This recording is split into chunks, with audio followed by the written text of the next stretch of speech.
Chapter 6. The Story of the Blessing of EL-ARIRAH. Why should he think me cruel, or that he is betrayed? I'd have him love the thing that was before the world was made. William Butler Yeats. A Woman, Young and Old. Long ago, Frith made the world. He made all the stars, too, and the world is one of the stars. He made them by scattering his droppings over the sky, and this is why the grass and the trees grow so thick on the world. Frith makes the rivers flow, and when he leaves the sky they look for him all night. Frith made all the animals and birds, but when he first made them, they were all the same. The sparrow and the kestrel were friends, and they both ate seeds and flies. And the fox and the rabbit were friends, and they both ate grass. And there was plenty of grass and plenty of flies, because the world was new, and Frith shone down bright and warm all day. Now, EL-ARIRAH was among the animals in those days, and he had many wives. And he had so many wives that there was no counting them. And the wives had so many young that even Frith could not count them. And they ate the grass, and the dandelions, and the lettuces, and the clover. And EL-ARIRAH was the father of them all. Bigwig growled appreciatively. And after a time, went on Dandelion, after a time the grass began to grow thin, and the rabbits wandered everywhere, multiplying and eating as they went.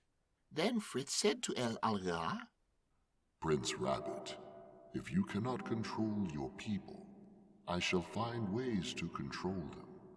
So mark what I say. But EL-ARIRAH would not listen, and he said to Frith, My people are the strongest in the world, for they breed faster and eat more than any of the other people. And this shows how much they love Lord Frith, for of all the animals they are the most responsive to his warmth and brightness.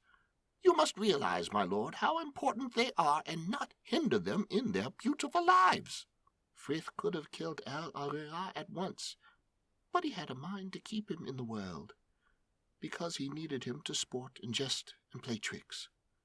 So he determined to get the better of him, not by means of his own great power, but by means of a trick.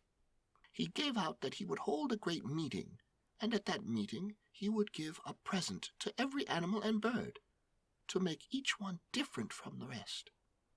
And all the creatures set out to go to the meeting place, but they all arrived at different times, because Frith made sure it would happen so. And when the blackbird came, he gave him his beautiful song. And when the cow came, he gave her sharp horns and the strength to be afraid of no other creature. And so in their turn came the fox, and the stoat, and the weasel. And to each of them Frith gave the cunning and the fierceness and the desire to hunt and slay and eat the children of EL-ARIRAH. And so they went away from Frith full of nothing but hunger to kill the rabbits. Now, all this time EL-ARIRAH was dancing and mating and boasting that he was going to go to Frith's meeting to receive a great gift. And at last he set out for the meeting place, but as he was going there, he stopped to rest on a soft sandy hillside. And while he was resting, over the hill came flying the dark Swift, screaming as he went, News! News! News! For you know, this is what he has said ever since that day. So EL-ARIRAH called up to him and said, What news? Why, said the Swift, I would not be you, EL-ARIRAH, for Frith has given the fox and the weasel cunning hearts and sharp teeth. And to the cat he has given silent feet and eyes that can see in the dark. And they are gone away from Frith's place to kill and devour all that belongs to EL-ARIRAH. And he dashed over the hills. And at that moment EL-ARIRAH heard the voice of Frith calling, Where is EL-ARIRAH? For all the others have taken their gifts and gone, and I have come to look for him. Then EL-ARIRAH knew that Frith was too clever for him, and he was frightened. He thought that the fox and the weasel were coming with Frith, and he turned to face the hill and began to dig. He dug a hole, But he had only dug a little of it when Frith came over the hill alone, and he saw EL-ARIRAH's bottom sticking out of the hole and the sand flying out in showers as the digging went on.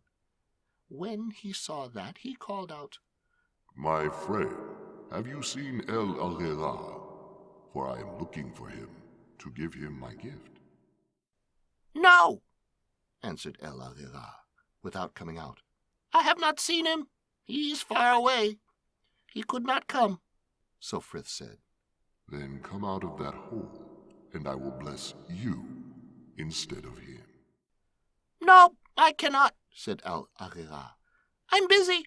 The fox and the weasel are coming. If you want to bless me, you can bless my bottom, for it is sticking out of the hole."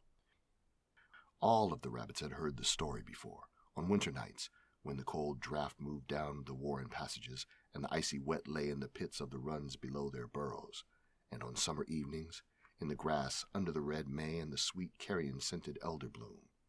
Dandelion was telling it well, and even Pipkin forgot his weariness and danger and remembered instead the great indestructibility of the rabbits. Each one of them saw himself as EL-ARIRAH, who could be impudent to Frith and get away with it. Then, said Dandelion, Frith felt himself in friendship with EL-ARIRAH because of his resourcefulness and because he would not give up even when he thought the fox and the weasel were coming. And he said, "Very well. I will bless your bottom as it sticks out of the hole. Bottom, be strength and warning and speed forever, and save the life of your master. Be it so." And as he spoke, EL-ARIRAH's tail grew shining white and flashed like a star, and his back legs grew strong and powerful, and he thumped the hillside until the very beetles fell off the grass stems. He came out of the hole and tore across the hill faster than any creature in the world.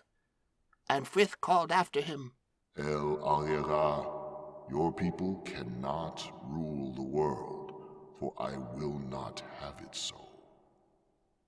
All the world will be your enemy, prince with 1,000 enemies, and whenever they catch you, they will kill you.